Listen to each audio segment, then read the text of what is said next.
مسهيلي والشريمي ما بين الدقيقة 53 و57 وفرحة كبيرة هوني في رادس وتفاعل بين الجماهير الافريقي وملاعبيتها بالطبيعة.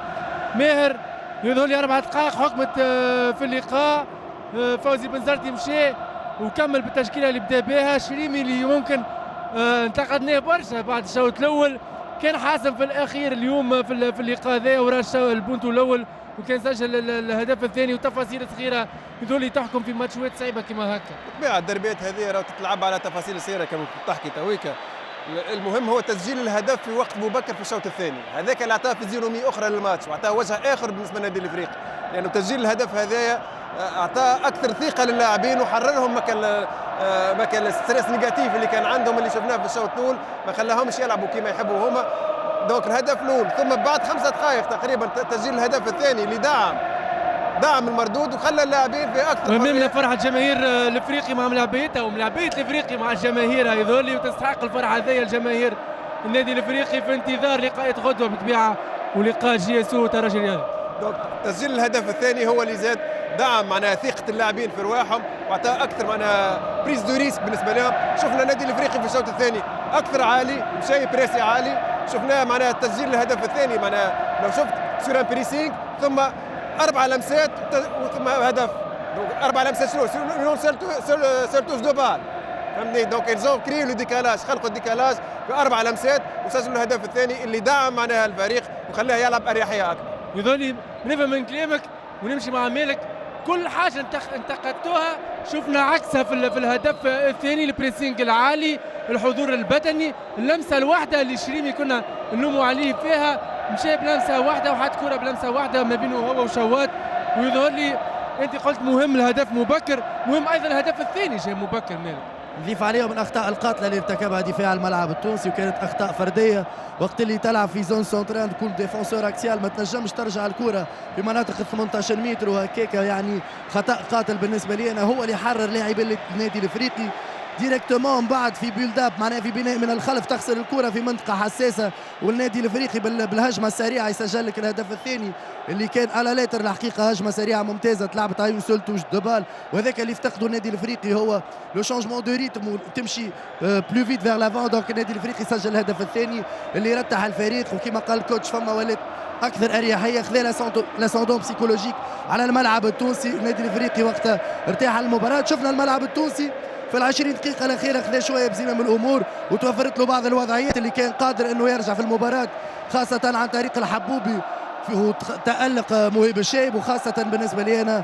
أمادون داي والملاعبي هذايا اللي كان قادر أنه يرجع الملعب التونسي في المباراة لولا الاختيارات الغير صائبة اللي اختار السيرفاس الغالطة ديما وقت اللي باش يسجل.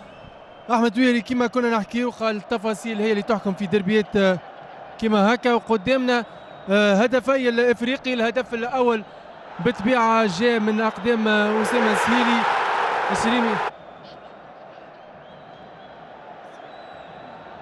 هوني يتحملش دفاع استاد يظهر لي مسؤوليه سوء تفاهم بين الدفاع والفرحاتي في الكره والسهيلي في المتابعه. اول حاجه في البايلا ايريا معناها شوات كده في دوسي على صحراوي وربح الديول نتاعو. من بعد الكره كانت في وسط 3 ملاعبيه بين الفرحاتي جلاسي والشريمي. انا بوتيتر كان خليها للجارديان كنت بوتيتر كان يكون امر اخر، لكن انك تخرج الكره ميمسي خلطت عليها في الاخر في المنطقه هذيك معناها بالنسبه لي عمليه انتحاريه وقبلت بها هدف. وهذا ماهر الهدف الاول اللي قلت انت 4 لمسات معناها ممتاز الهدف. اول انتونسيون تك تك تك حط كره في الشبكه. يعني اكزومبل تيب نتاع هجمه سريعه معناها تقريبا معناها تفتك الكره في وسط الميدان 3 لمسات او 4 لمسات تلقى روحك سي ما سجلت الهدف في انفراد. سيت ان اكزومبل تيب تاع هجمه سريعه هذا. كلمه فقط على المقابله ذي قبل ما نمشيو نعطيو نتائج اللقاءات الاخرى وبالطبيعه برنامج الجوله والضغط اللي ممكن باش يكون مسلط على ترجي غدوه امام شبيبه العمران.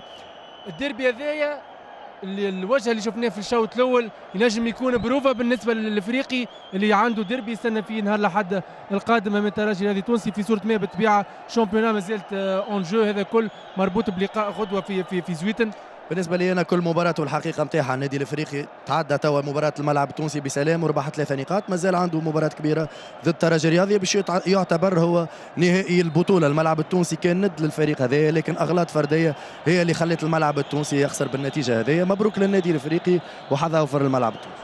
ماهر، سؤالي نعاود نفورموليه بطريقه اخرى، الشوط اللي ضاع اليوم على الافريقي ينجم ياخذ عبره من لقاء اليوم وممكن يتعامل بطريقه احسن، ولو انه ظروف كما قال مالك معناها ديربي نهار الاحد الجاي امام جماهير الترجي باش يكون صحيح.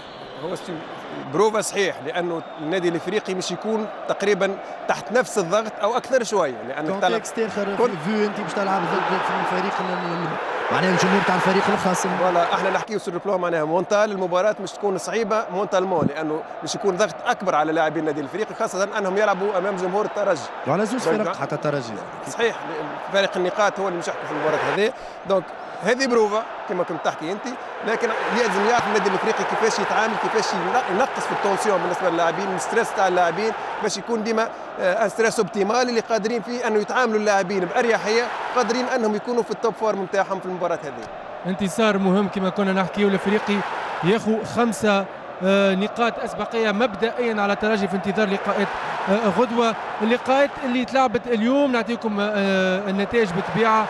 مستقبل سليمان ينتصر في بنغردين، مفاجاه يظهر لي كبيره بالنسبه لمستقبل سليمان ضد فريق ما خسرش عنده 4 لقاءات. امان الله ومجاهد هو اللي سجل هدف، صاحب الهدف ضد الافريقي يعاود يسجل في الجورنيه هذيا.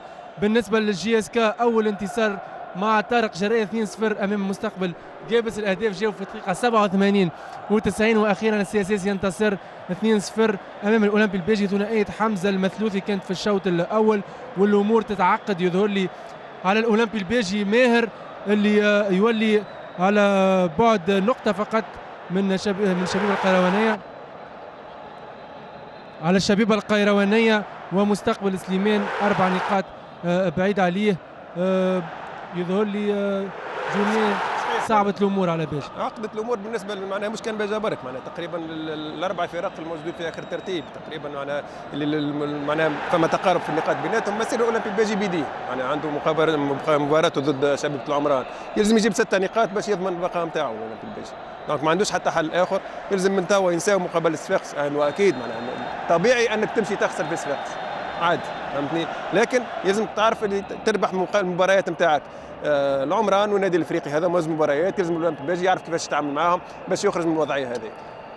كلمه على جي اس كا، خاطر بطوله مشوقه الحقيقه. طارق جرايه كي خذا جي اس كا وقت البارح الناس قالوا معناها ريسك كبير، عملها عملاوي مش قبل، عملها عملاوي مع مستقبل جابس كان حقق البقاء. ونتذكروا الملحمه في مباراه قفصه وحقق البقاء، وطارق جرايه ذولي مستانس بالمواعيد هذه. يمكن بوتيتر معرفته زاده بمستقبل جابس لي كونكورون اللي باش يلعبوا معاه لي زادفيرسير وباش يلعب مع المستير المره الجايه، خلى يمكن شبيبه القيروان تعمل عليها، خاطر يعرف الفرق هذيا ويعرف بوتيتر كيفاش يتعامل معاهم. ربح 3 نقاط اليوم في سبيل ان تخليه معناها ديما في الكورس انه يقعد في الرابطه المحترفه الاولى. واضح بالطبيعه. قبل ما نختموا نعطيكم برنامج لقاءات الجوله الدفعه الثانيه من الجوله 28 غدوه في زويتن. شبيبه العمران الترجي الرياضي التونسي، لاسبيرونس ما عندها حتى خيار الا الانتصار غدوه باش تواصل الصراع من اجل اللقب وتاجلوا. ترجي جرجيس يستقبل النجم الرياضي الساحلي، النادي البنزرتي يستقبل مستقبل المرسى، والاتحاد المنستيري يستقبل نجم المتلوي.